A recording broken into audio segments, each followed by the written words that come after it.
So hello everyone, कैसे हैं आप?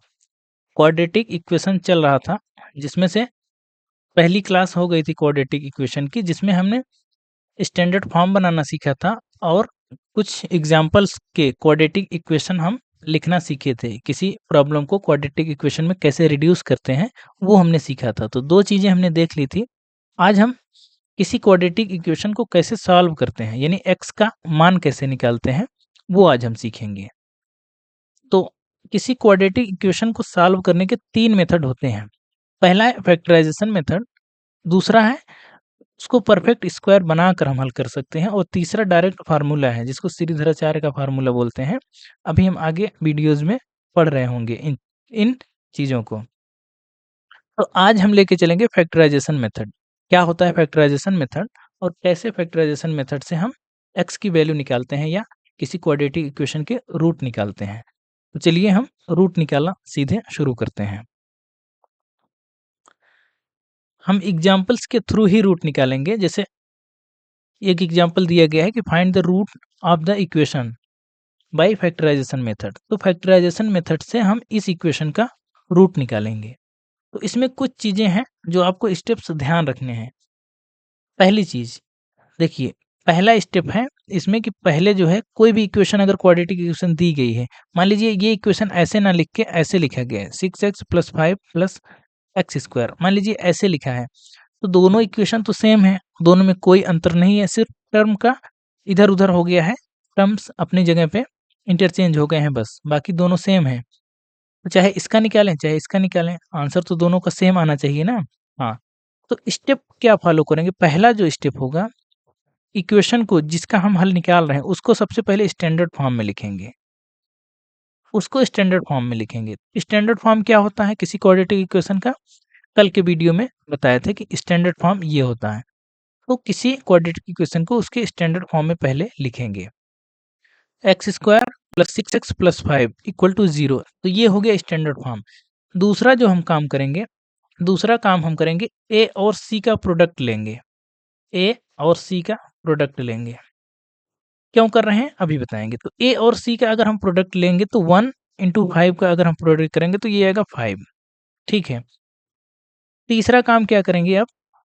तीसरा काम ये करेंगे, इस 5 को ब्रेक करेंगे। अब ए और सी के प्रोडक्ट को ब्रेक करेंगे। ए इंटू सी को क्या करेंगे? ब्रेक करेंगे। आप केवल समझते जाइए। ब्रेक करेंगे, कैसे ब्रेक करेंगे?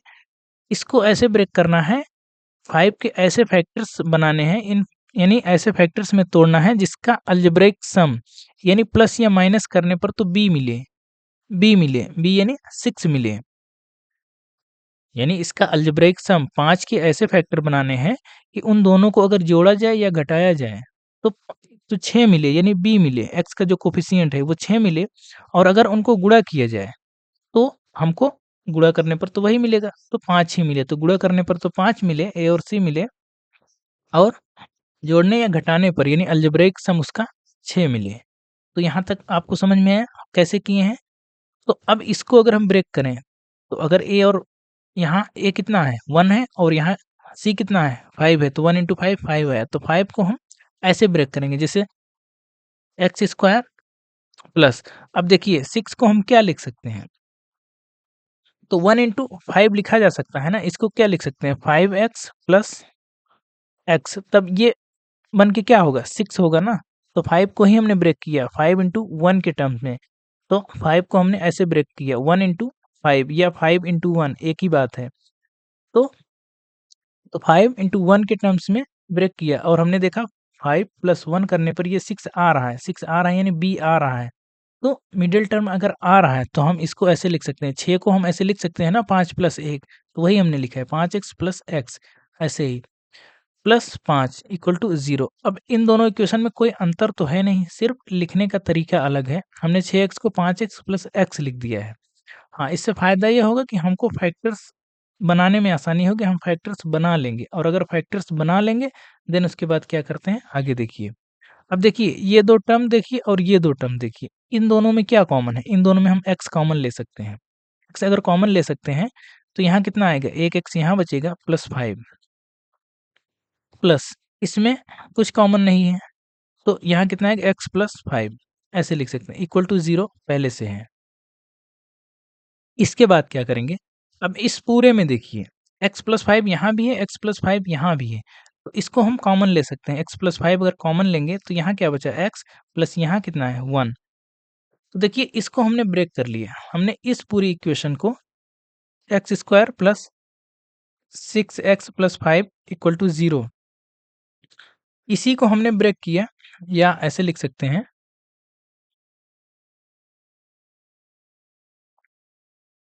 इसी की जगह पे हम क्या लिख सकते हैं, इसके फैक्टर्स हमने निकाल लिए ना कि x प्लस 5 और x प्लस 1, ये दोनों इसके एक फैक्टर हैं और यही 0 के बराबर है, यही इक्वेशन 0 के बराबर है। यानी इन दोनों फैक्टर को गुणा करेंगे तो ये इक्वेशन आएगी और वही 0 के बराबर होगी, और आप बहुत अच्छे से जानते हैं। अब इसके बाद अगला स्टेप क्या करना है, अगला स्टेप ये करना है कि ये दो फैक्टर्स 0 कब होंगे, किन्हीं दो नंबर्स के प्रोडक्ट 0 कब होंगे, या तो ये 0 हो या तो ये 0 हो। अब हम अलग-अलग दोनों को 0 करेंगे। एक बार लिखेंगे x प्लस 5 इक्वल टू 0, और या फिर एक बार इसको 0 करेंगे, एक बार इसको 0 करेंगे। इसको 0 करेंगे तो कितना आएगा, x इक्वल टू -5, और एक बार इसको 0 करेंगे, x प्लस 1 इक्वल टू 0, तो x इक्वल टू -1। तो देखिए x के 2 मान निकले, यहाँ पे 2 वैल्यूज x की मिली ना, यानी x बराबर -5 और x इक्वल टू -1। तो इस इक्वेशन के 2 रूट हैं, पहला -5 और दूसरा -1। पहले ही बताया था, अगर एक्स स्क्वायर यानी क्वाड्रेटिक इक्वेशन है तो उसके मैक्सिमम 2 रूट्स मिलते हैं।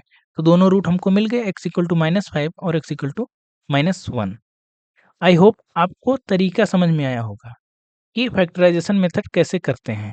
तो इस तरह के हम और अभी सवाल इसमें प्रैक्टिस करेंगे, तब आपको जाके ये मेथड आपके दिमाग में एकदम बैठ जाएगा कि हाँ, ये तरीका कैसे अप्लाई करते हैं और कैसे उसके बाद सॉल्व करते हैं। जैसे अगला सवाल है ये 2x square minus 5x plus 3। इसमें देखिए पहले ये स्टैंडर्ड फॉर्म में दी गई है। पहला स्टेप तो हमारा यहाँ पे कोई ज़रूरत नहीं है करने की, स्टैंडर्ड फॉर्म पहले से ही दी गई है। स्टैंडर्ड फॉर्म क्या होती है, ax square plus bx plus c equal to 0, ये होती है, तो इसमें दिया गया है। अब अगला स्टेप क्या था, अगला स्टेप ये था कि हम a और c को मल्टीप्लाई करेंगे, कोफिशिएंट ऑफ एक्स स्क्वायर और कांस्टेंट टर्म को मल्टीप्लाई करेंगे। तो 3 इंटू 2 कितना हो गया, 6 हो गया। अब 6 के ऐसे फैक्टर्स बनाएंगे जिसका अलजेब्रिक सम 5 हो, अलजेब्रिक सम 5 हो। तो 6 के ऐसे फैक्टर्स क्या बनेंगे, 2 और 3 बन सकते हैं, 2 3 जा 6, और 2 और 3 को हम ऐड करेंगे तो ये 5 आएगा। तो देखिए आराम से आ रहा है कि नहीं आ रहा है, 2 और 3 को ऐड किए तो 5 आया, और 2 3 को मल्टीप्लाई करने पर ऑब्वियस सी बात है 6 आएगा ही आएगा। तो हम यहाँ से अब मिडिल टर्म को ब्रेक करेंगे, इसके फैक्टर्स जो हमने बनाया है उसके उसके हिसाब से अब हम इसको ब्रेक करेंगे। तो इसको क्या लिख सकते हैं, 2x स्क्वायर, और हमने फैक्टर क्या बनाया, 2 और 3, ऐसे लिख सकते हैं इसको। अब 5 को क्या लिख सकते हैं, -2x और -3x लिखा जा सकता है, तो -5x ही आएगा। अगर आप मिडिल टर्म को ध्यान से देखिए तो जो यहाँ लिखा है वही यहाँ है, -2x -3x -5x आएगा। तो इक्वेशन सेम लिखी गई है, बस तरीका हमने थोड़ा-सा बदला है जिससे फैक्टर्स इसके निकल जाएँगे। अब इन दोनों में क्या कॉमन है, 2x सीधे-सीधे कॉमन ले सकते हैं, तो यहाँ क्या बचा, x माइनस यहाँ से 2x निकल गया तो 1। अब यहाँ पे माइनस 3 दोनों में कॉमन है, तो अगर 3 कॉमन ले लेंगे तो यहाँ x और यहाँ पे -1 होगा, क्योंकि यहाँ प्लस है, हमने माइनस में कॉमन लिया ना, तो माइनस अंदर हो जाएगा, इक्वल टू 0। अब पूरे में क्या कॉमन ले सकते हैं, ये पूरा ब्रैकेट कॉमन ले सकते हैं, x माइनस 1 कॉमन ले सकते हैं। अब क्या करेंगे, यहाँ क्या बचा 2x, और यहाँ क्या बचा -3 इक्वल टू 0। अब देखिए यही पूरी इक्वेशन इसमें रिड्यूस हो गई है। यही पूरी इक्वेशन को हम ऐसे लिख सकते हैं, 2x square minus 5x plus 3। अब इसी इक्वेशन के हमने 2 फैक्टर बना लिए, क्या, पहला फैक्टर x माइनस 1, दूसरा factor 2x minus 3 equal to 0। दोनों फैक्टर को का मल्टीप्लिकेशन 0 है, तो एक बार इसको 0 कर देंगे, फिर इसको 0 कर देंगे, तो x के 2 रूट यहाँ पे मिल जाएंगे। पहला क्या, x माइनस 1 इक्वल टू 0 कर देंगे तो x इक्वल टू कितना आ गया, 1 आ गया, एक रूट मिल गया। इसी तरह से 2x माइनस 3 इक्वल टू 0 कर देंगे, तो यहाँ से x निकालेंगे तो 3/2 आएगा। आई होप ये आपको समझ में आ रहा होगा कि कैसे कर रहे हैं। तो स्टेप्स को आपको ध्यान देने हैं कि कहाँ क्या चीज़ ब्रेक हो रही है और कैसे उसको फैक्टर्स हम बना रहे हैं। तो फैक्टर बना के निकालना कितना आसान है। हम मिडिल टर्म्स को ब्रेक करते हैं फैक्टर्स के रूप में, ए और सी के फैक्टर्स के रूप में, ए इंटू सी के फैक्टर्स के रूप में। देन उसके बाद हमारा फैक्टर बन जाता है, और फैक्टर बन जाता है तो दोनों फैक्टर को हम अलग-अलग ज़ीरो कर देते हैं, तो हमको x के रूट्स मिल जाते हैं। तो x के 2 रूट यहाँ मिले, x इक्वल टू 1 और x इक्वल टू 3/2। अब थोड़े से और सवाल लगाएँगे, थोड़ी-सी प्रैक्टिस आपकी अच्छी हो जाएगी, सवाल जितने ज़्यादा करेंगे। क्वेश्चन ये है 6x² - x - 2 = 0। पहली चीज़ देखेंगे क्या स्टैंडर्ड फॉर्म में है? हाँ, स्टैंडर्ड फॉर्म में ये लिखा गया है। तो अब हम सीधे दूसरे स्टेप पर चलेंगे, a इंटू सी निकालेंगे। a इंटू सी निकालेंगे तो 6 इंटू 2 है, तो कितना आया? 12 आया। अब 12 का हम फैक्टर करेंगे, ऐसे फैक्टर्स बनाएँगे जिनका अलजेब्रिक सम जोड़ने या घटाने पर 1 आए, यानी b के इक्वल हो। तो 12 के हम कैसे फैक्टर्स बना सकते हैं? 3 इंटू 4 बना सकते हैं। हाँ, और 4 माइनस 3 करेंगे तो 1 आएगा। ये देखिए, ये ठीक है, और 4 इंटू 3 को मल्टीप्लाई करेंगे तो 12 आएगा। तो ये फैक्टर हम बना सकते हैं। तो ऐसे लिख सकते हैं 6x² माइनस 4x और प्लस 3x। ये देखिए, माइनस 4x प्लस 3x करेंगे तो माइनस x ही आएगा, -2 = 0। देखिए, अगर ये चीज़ लिखने में अगर आपको समस्या हो रही है ना, तो एक हम आपको और अच्छा-सा तरीका बता रहे हैं, तो इस स्टेप के बाद आप ऐसे कर लीजिए, 6x² प्लस, अब देखिए, हम फैक्टर क्या बनाए 4 और 3, तो यहाँ हमको 1 लाना है ना, 4 माइनस 3 यहाँ कर लीजिए, इंटू x। अब देखिए यहाँ 1 आ जाएगा ना, ये यहाँ पे माइनस है, 1 मिनट।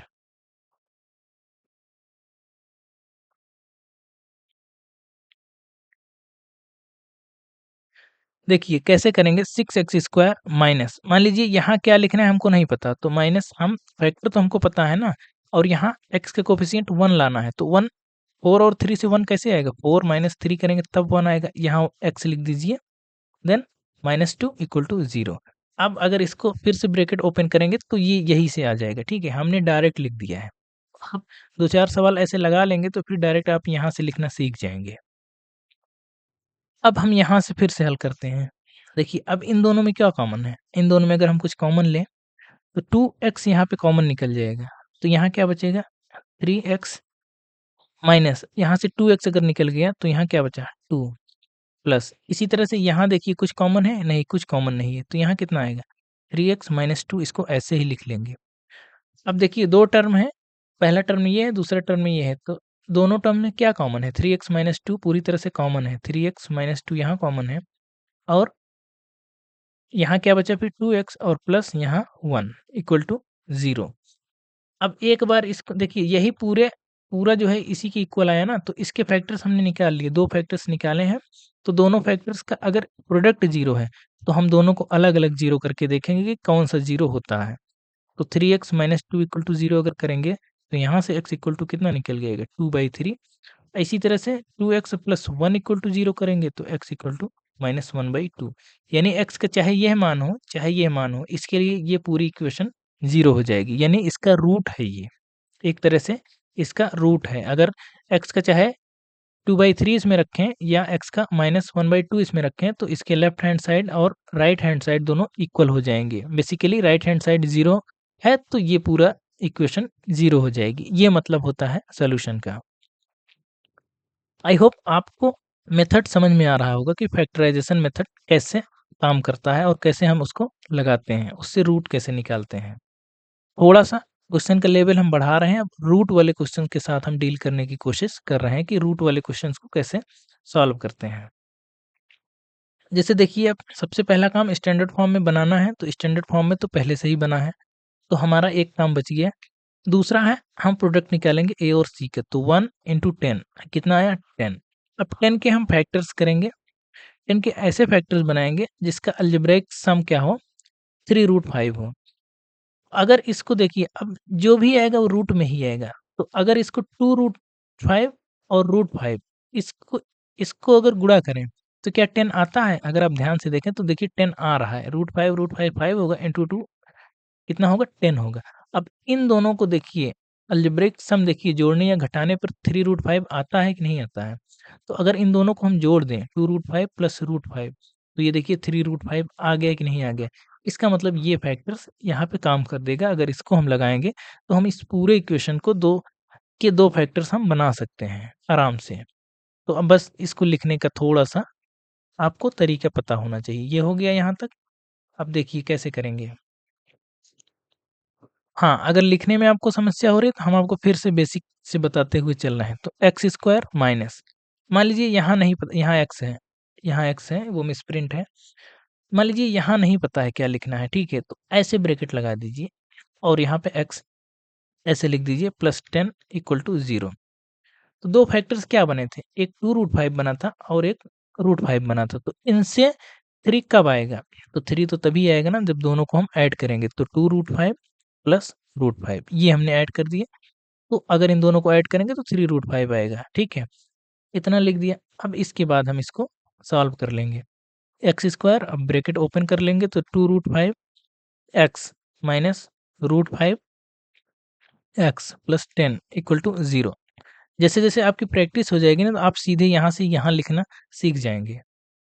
अब हम इसको सॉल्व करेंगे। इन दोनों टर्म्स में क्या कॉमन है? इसमें x कॉमन है तो यहाँ क्या बचा x माइनस 2√5 माइनस इन दोनों टर्म्स में क्या कॉमन है? अगर इसमें हम √5 कॉमन ले लें, अगर इसमें हम √5 कॉमन ले लें, ध्यान से देखिएगा, √5 कॉमन लेंगे तो यहाँ x बचेगा और ये माइनस की वजह से यहाँ माइनस हो जाएगा। और अगर 10 में हम √5 कॉमन लें, यानी 10 को अगर √5 से डिवाइड करते हैं तो देखिए बनता क्या है? इसको 5 × 2 लिख सकते हैं ना? ऐसे लिख सकते हैं। और 5 को क्या लिख सकते हैं? √5 × √5 लिखा जा सकता है, इंटू 2। 5 को √5 × √5 लिखा जा सकता है। ये आप जानते हैं, रूट को 2 बार गुणा करेंगे तो वही संख्या आएगी। अपान √5, तो ये कट गया, एक √5 से एक √5 कट जाएगा, बचा क्या? 2√5। तो 2√5 यहाँ से ये बच गया। ये चीज़ें आपको आनी चाहिए, ये चीज़ें बहुत बेसिक हैं, ये जूनियर लेवल की हैं, लेकिन हम आपको बिल्कुल बेसिक से बताते हुए चल रहे हैं। जहाँ भी बीच में आपको हमको लग रहा है कि आपको नहीं आएगा, तो वो चीज़ें हम यहाँ पे आसान भाषा में आपको समझाते हुए चल रहे हैं। तो इस तरह से हमने फैक्ट्स बना लिए। अब देखिए 2 टर्म्स बचे, पहला टर्म्स, दूसरा टर्म, तो दोनों टर्म्स में क्या कॉमन है? तो दोनों टर्म्स में कॉमन है x माइनस 2√5, ये कॉमन है। तो अब इसमें पहले टर्म्स के बाद क्या बचा? x बचा और माइनस यहाँ क्या बचा? √5 बचा, इक्वल टू 0। अब सिंपल है, अगर 2 प्रोडक्ट का, यानी 2 नंबर के प्रोडक्ट का अगर सम, 2 नंबर्स का प्रोडक्ट अगर 0 है, तो दोनों नंबर को अलग-अलग 0 करके हम देखेंगे कहाँ पे 0 हो रहा है। तो दोनों नंबर को अलग-अलग 0 कर देंगे। एक बार पहला ब्रैकेट 0 करेंगे, फिर दूसरा ब्रैकेट 0 करेंगे। तो अगर हम पहला ब्रैकेट 0 करते हैं, जैसे x माइनस 2√5 इक्वल टू 0 अगर करते हैं, तो यहाँ से x की जो वैल्यू निकल के आएगी वो 2√5 निकल के आएगी। तो x का एक मान यहाँ से निकल गया। और अगर इस ब्रैकेट को 0 करते हैं, x माइनस √5 इक्वल टू 0 करते हैं, तो x इक्वल टू √5 सीधे-सीधे निकल के आता है। तो ये x के 2 रूट निकल के आए हैं। दोनों रूट x के इस तरह से निकल के आएँगे। x का कोई भी मान इस इक्वेशन में रखेंगे तो वो 0 ही होगी पूरी इक्वेशन, यानी लेफ्ट हैंड साइड और राइट हैंड साइड इक्वल हो जाएगी, यानी ये दोनों इसके एक सॉल्यूशन है, इसके एक रूट हैं। अब हम बढ़ते हैं अगले सवाल की ओर। इस सवाल के बाद आप पूरी तरह से इसको समझ जाएँगे। देन हम अगले मेथड की ओर बढ़ेंगे। इसमें दिया है 3x² minus 2x minus 2√x plus 2 equal to 0। ये भी रूट में है। तो देखिए पहला काम होता है स्टैंडर्ड फॉर्म में बदलना, तो ये पहले से ही स्टैंडर्ड फॉर्म में है, तो हमारा एक काम बच गया है। दूसरा हम देखते हैं 3 × 2, ए और सी का प्रोडक्ट कितना आया? 6, यानी 6 को हम ऐसे ब्रेक करेंगे कि उसका जो अलजेब्रिक सम हो वो 2√6 आ जाए, 2√6 आ जाए। तो कैसे करेंगे? 6 को हम कैसे ब्रेक कर सकते हैं? अगर ध्यान से देखिए, अगर √6 × √6 तो इसको लिखा ही जा सकता है, 6 को आराम से लिखा जा सकता है। और अगर इन दोनों को हम ऐड कर दें, इसका अलजेब्रिक सम निकाल दें, √6 और √6, तो सिंपल से 2√6 आ जाएगा।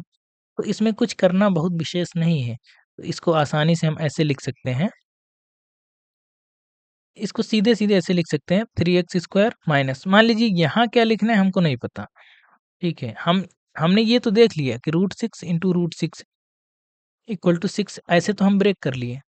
तो सीधे-सीधे आप लिख दीजिए √6 प्लस √6 अंदर लीजिए, देखिए इसी को हमने ब्रेक किया ना, यही तो 2√6 को ऐसे भी लिखा जा सकता है, √6 + √6 तो हो गया 2√6 x + 2 = 0। अब ऐसे इसको ब्रेक कर लीजिए, 3x² माइनस ब्रैकेट ओपन कर लीजिए, तो √6x माइनस ये फिर से आ जाएगा √6x + 2 = 0।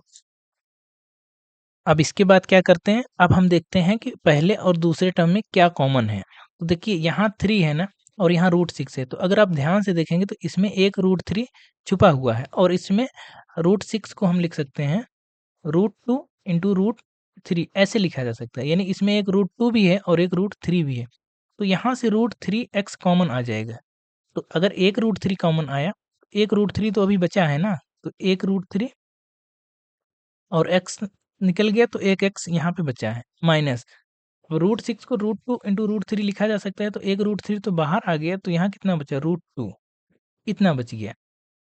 अब इन दोनों टर्म्स में क्या कॉमन है, माइनस यहाँ लिखेंगे। इन दोनों टर्म में देखिए, यहाँ से √2 और √3 लिखा जा सकता है, और यहाँ पे 2 है, तो 2 को √2 लिखा जा सकता है। तो यहाँ अगर √2 हम कॉमन ले लेंगे, तो यहाँ बचेगा √3x माइनस यहाँ से एक √2 निकल जाएगा, तो एक √2 यहाँ पे बचेगा = 0। अब देखिए 2 टर्म्स हो गए इसमें, तो पहले और दूसरे टर्म में क्या कॉमन है, ये पूरा ब्रैकेट कॉमन है। ये थोड़ा-सा इसको सही से लिखते हैं। तो √3x माइनस √2, और फिर यहाँ क्या बचेगा, √3x माइनस √2। तो दोनों में सेम बचा है, दोनों में वही है। तो हम क्या कर सकते हैं, या तो ये ब्रैकेट 0 होगा, या तो ये ब्रैकेट 0 होगा। तो एक बार चाहे इसको 0 करिए, चाहे उसको 0 करिए, आंसर तो सेम ही आएगा। √3x माइनस √2 = 0 करेंगे, तो यहाँ से x = जो निकल के आएगा, वो आएगा √2/3। और दूसरा ब्रैकेट भी सेम है, या फिर ये भी तो कर सकते हैं, √3x माइनस √2 = 0। तो दोनों सेम ही तो है, √2/3। तो इसके दोनों रूट मिले और दोनों इक्वल रूट हैं। आगे हम समझेंगे, जब नेचर ऑफ रूट्स पढ़ेंगे तो बिना निकाले ही हम बता पाएंगे कि इक्वल रूट्स कब मिलेंगे और डिस्टिंक्ट रूट कब मिलेंगे, और रूट कब मिलेंगे ही नहीं, या इमेजिनरी कब मिलेंगे, ये सब हम आगे पढ़ेंगे। लेकिन अभी तक जो बताया गया, तो इससे हमने 2 रूट हमने पा लिए ना, और दोनों रूट समान हैं, दोनों रूट इसके इक्वल हैं। तो x का अगर ये मान इसमें रखेंगे, तो ये इक्वेशन लेफ्ट हैंड साइड और राइट हैंड साइड दोनों इक्वल हो जाएगा, यानी इस इक्वेशन के 2 सॉल्यूशन मिले, 2 रूट मिले हैं। तो ये था फैक्टराइजेशन मेथड। आपने पूरा बेसिक से देखा फैक्टराइजेशन मेथड कैसे होता है, कैसे क्वेश्चंस में उसको अप्लाई करते हैं, और उसके और क्वाड्रेटिक इक्वेशन के रूट्स निकालने में कैसे फैक्टराइजेशन मेथड हमारी हेल्प करता है। ये क्वेश्चन तो हमने अभी लगाया। अब ये क्वेश्चन एक आपके लिए होमवर्क है, ये आप खुद से लगाएंगे, धीरे धीरे प्रयास करेंगे तो आएगा, बहुत कठिन नहीं है, आराम से लगाएंगे। जैसे पूरे स्टेप फॉलो करेंगे, जो स्टेप है पहला दूसरा तीसरा, जो जितने भी स्टेप हैं, कैसे उसको स्टैंडर्ड फॉर्म में पहले देखेंगे, फिर देखेंगे कैसे ब्रेक करना है, मिडिल टर्म्स को कैसे ब्रेक करना है, ए और सी के प्रोडक्ट कैसे निकालना है, देन उसके बाद जो है फैक्टर्स कैसे मिलते हैं, और फैक्टर्स को 0 करके फिर एक्स का मान निकालते हैं। तो आई होप आप कर लेंगे। तो इस वीडियो को यहीं तक रखते हैं, मिलते हैं अगली वीडियो में। Thank you.